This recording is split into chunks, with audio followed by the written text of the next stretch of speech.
Alright, so today I'm going to show you how to remove this bumper in order to put in the short bumper fairings that we make. First thing you're going to need to do is come on into the inside, pop the hood, and there's a plug here. I'm going to just go ahead and just kind of pull it off and unclip this plug. This is for your turn signals and indicators. And then there's two bolts, 13 millimeters here, and then two tricky ones on the inside, which you'll need a smaller short ratchet in order to get in there. But we're gonna go ahead and do that now. One of the first things we recommend doing is unscrewing this grill to give yourself some more access. It's Phillips head, one here and one here, and this whole little grill will just kind of pop right out. And give yourself some room to work without having to risk scratching the car. A little tip on removing the bumper is you want to take off these 3 bolts first, and then you can kind of spin your bumper down and gain access to this top bolt from the inside here. It's a little hard. You'll need a short 13 millimeter wrench to kind of just twist it out, but once you get that removed, the bumper will come out. The next step you'll want to do is tape your opening to make sure when you're dry fitting these parts that you're not scratching up your paint.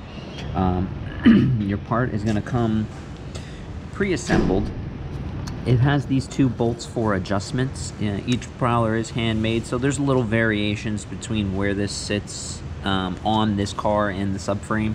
So what you'll do is it'll come to you fit, and you're just going to dry fit it. And really, you just kind of twist it in here, and you want to look back here and see this corner here, and you want to make sure that this is inside the fender. So it'll look something along those lines there.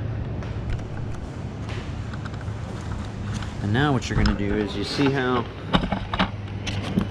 you got this gap here?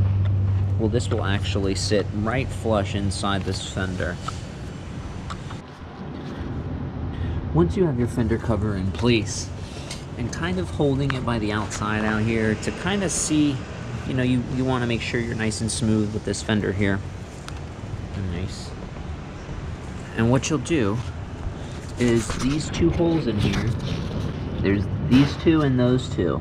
You're going to use the same 2 factory bolts and nuts to put this back together. So if you put this in and you're satisfied with the adjustment and how it fits on there, you're going to want to just put the 2 factory bolts right back into these 2 holes and use the factory hardware to tighten it back up. Now, if it has a gap and you're not satisfied with where it works, what you'll have to do is kind of just pop it out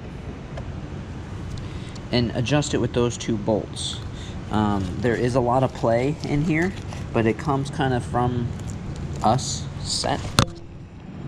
So you won't really need to do anything unless you have a fitment. You just unscrew them a little bit and you can twist them. They will have lock nuts on them, so they won't rattle loose. Once you're confident with the fit of how this part is going in, you're going to remove your blue tape and very carefully position your part. We've put this harness in, it will come included, which will make it a plug and play for your turn signals. But once you have it in and this is all set, all you're going to do is just drop that wire in. Be very careful not to scratch your car. And this tab in the back here needs to go behind that fender. And what it does is creates a nice tension on the part. And now you can kind of see how it should fit. It should be pretty tight all the way around there. And then what you're going to do is you can kind of hold it there. You're going to take your inside. Now that you're inside, you have your factory hardware that you pulled off the factory bumper. You're only going to use 2 of them. And what you're going to do is pretty much put it right back in how it was. There is adjustments in these lights here to make them sit nice.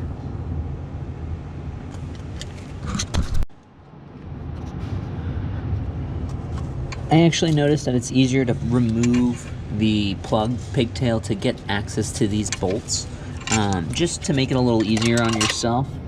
And all you'll really need to do is put them on These are locking anti-spin nuts.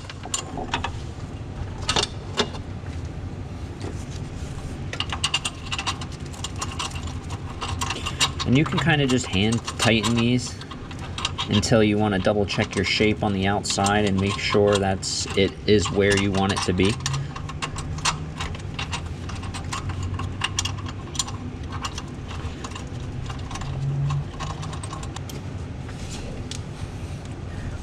What you're going to need is a 13mm. You can do it with a wrench or a ratchet, but I have an electric one here, and we're just going to tighten it down. And before you tighten it down, you want to make sure that you don't have something like that happen. So what you have to do is loosen it back up.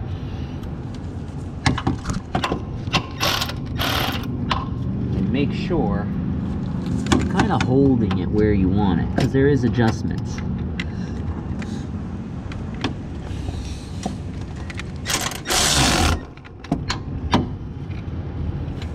You'll do the same for the bottom. And once you do that,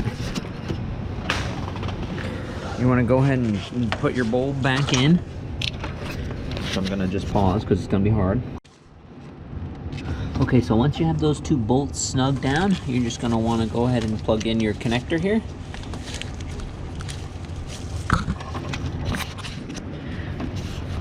And you can pull your blue release liner to expose it.